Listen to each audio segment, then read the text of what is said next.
Peyton loved Macon.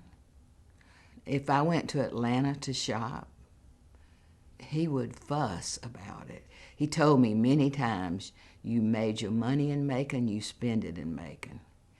And so I just got to the point where when I went to Atlanta to shop, I didn't tell him. Macon was so important to Peyton because his family, his friends, and his business. Peyton bought the paper in about 1948 or so, and with the newspaper media as the main source of communication. And then in the post-World War II inflationary period, Peyton's business prospered very well.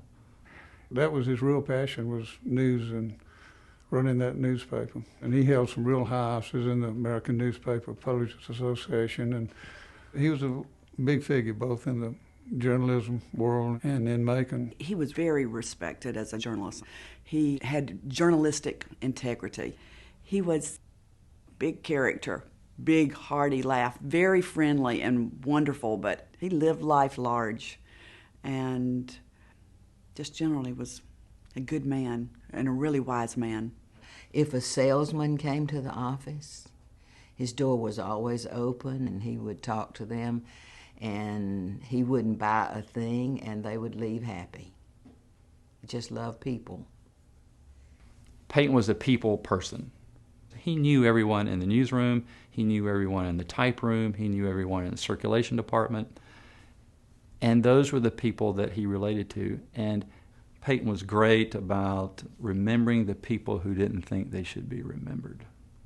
He really took a strong interest in individuals that needed help in some way. And he would often, very quietly, do things for them, make mortgage payments, take care of medical needs, pay for college education. Peyton Anderson was the most profound influence in my life. I started to work on the Macon Telegraph. The then editor, Bill Ott, took me over one afternoon to meet Peyton. And I'll never forget his words. He said, Tommy, you're a very hard worker. And if you can get into college, we will, meaning we, the paper, will pay your way, provided that you will continue to work on weekends. So I applied to University of Georgia School of Journalism, was accepted, and had 4 wonderful years in Athens. And I'm convinced that Peyton helped to shape all of the achievements that I've had in my life, and particularly that early belief in me, that confidence in me, that I could somehow make it. But I think he really sort of felt a great sense of pride in being able to help. In the 1960s, he sold the Macon Telegraph to Night newspapers, which is now Knight Ridder. Of course, that was a windfall to him. And in his will, he set aside the large percentage of his assets to establish a foundation to give back to Macon. He had made his money here. People had been good to him in Macon and Middle Georgia. So he wanted to give it back. And he died in 1988. In 1989, it was funded and began the work. Peyton didn't give any direction in his will. He wanted just to make life better in Macon. That was about the only guidance we had. He said, give to good doers, not do-gooders. Those are the people who really make an impact in their work. The good doers really change lives, change communities. He said, what you have to do is you have to make Macon a better place for everyone. When I looked out the window and saw all the storefronts were closed, there was one restaurant downtown, and there were no businesses, and so I decided that we had to do something about that. I tapped about 6 or 7 people. I remember Joe Wilbanks was one of them. I said, we're going to revitalize downtown Macon. She said, are you sure you've allowed enough time? So we said we will do it, and we created this organization and named it Newtown. People don't save a place they don't care about. And so deciding you're going to save the whole city is the exact scale and importance and critical outcome that I think Peyton Anderson would have been interested in. And without his leadership in leaving that money in trust, Newtown wouldn't have been formed and downtown wouldn't be saved. I think it's really that simple. One of the most important things a foundation can do is make a sustained investment in something that they think is important. The Peyton Anderson Foundation in 1993 invested $250,000 to support the beginning of the Community Foundation.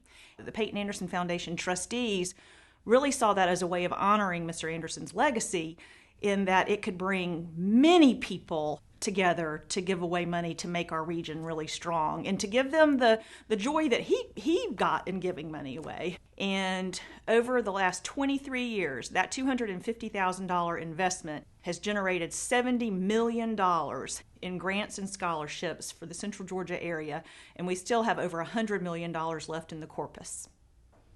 We were going to celebrate the 20th anniversary of the foundation.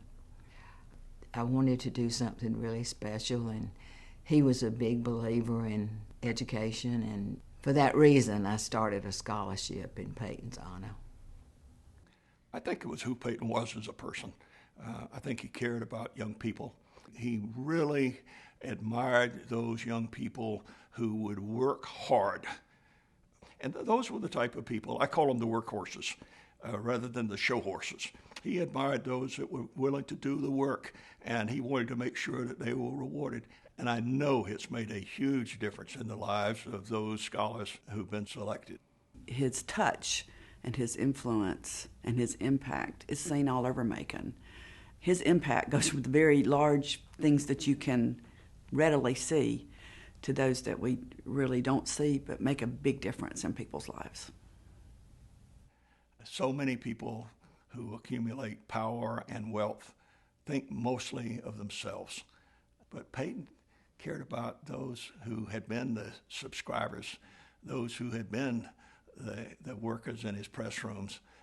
Peyton put his money where his conscience was, and thank God he came along. Peyton Anderson's made a huge difference in Macon, and I don't think there'll ever be another one like him. Peyton would be over 100 years old now, and his influence is tremendous, but it will live on for 100 years past us.